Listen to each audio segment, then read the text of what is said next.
ça c'est bizarre, je viens de retirer de l'argent au distributeur et j'ai l'impression que mon compte sur mon appli mobile n'est pas à jour là. J'ai l'impression que le solde est pas bon, ça doit être buggé. Ce que nous avons observé lors de nos entretiens menés pour l'Observatoire des usages du numérique, c'est cette propension qu'ont les gens à s'organiser à la dernière minute.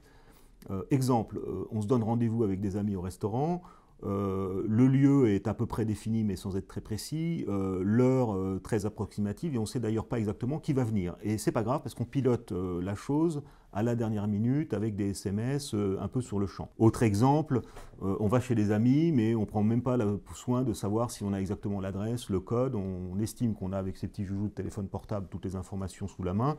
Et quand bien même on ne les aurait pas, on a de toute façon le moyen simple de communiquer, d'envoyer un SMS, de téléphoner, etc. Donc on s'organise sur le champ. On fonctionne dans l'immédiateté. Au départ, on voit très bien la motivation pour ce fonctionnement dans l'immédiateté. C'est plus de liberté, on se laisse le choix de changer d'avis à la dernière minute. Paradoxalement, ce fonctionnement en immédiateté finit aussi par se traduire par une contrainte sociale, à savoir que comme tout le monde fonctionne dans l'immédiateté, il faut bien se synchroniser à la dernière minute avec tout le monde. Les Français nous disent, qu'on a interrogés, nous disent à 48%, je réponds au SMS dans la minute. Je suis à toi dans 2 secondes, je finis mon SMS, là je décale mon prochain rendez-vous d'un quart d'heure. Ok, voilà, c'est bon. Alors, ce fonctionnement en immédiateté qui était au départ un sentiment de liberté devient une norme sociale. Et on attend de l'immédiateté, finalement, aussi de tout le monde. Est-ce que ce fonctionnement en immédiateté impacte les entreprises ? Clairement, la réponse est oui. Bien sûr, les Français font la différence entre leur fonctionnement dans leur vie personnelle et le fonctionnement vis-à-vis de leurs marques et de leurs fournisseurs et de leurs entreprises, mais en même temps, indiscutablement, ça finit par imprégner et tôt ou tard, ce besoin d'immédiateté va impacter les entreprises. On a, au cours de nos entretiens, cet exemple, je tire de l'argent sur un distributeur automatique et pourquoi mon compte en banque, mon solde n'est pas à jour sur mon appli iPhone ? Pourquoi ce n'est pas immédiat ? Pourquoi je dois me poser la question de savoir est-ce que j'ai encore les 30 € sur le solde qui m'apparaît sur mon écran ?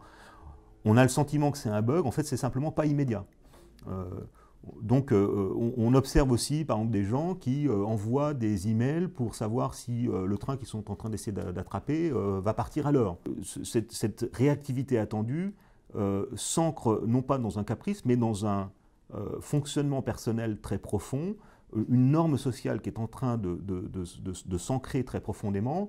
Il n'est évidemment pas crédible de demander aux entreprises de répondre dans l'instant à tous les SMS, tous les mails qu'elles reçoivent. C'est juste tout à fait impossible.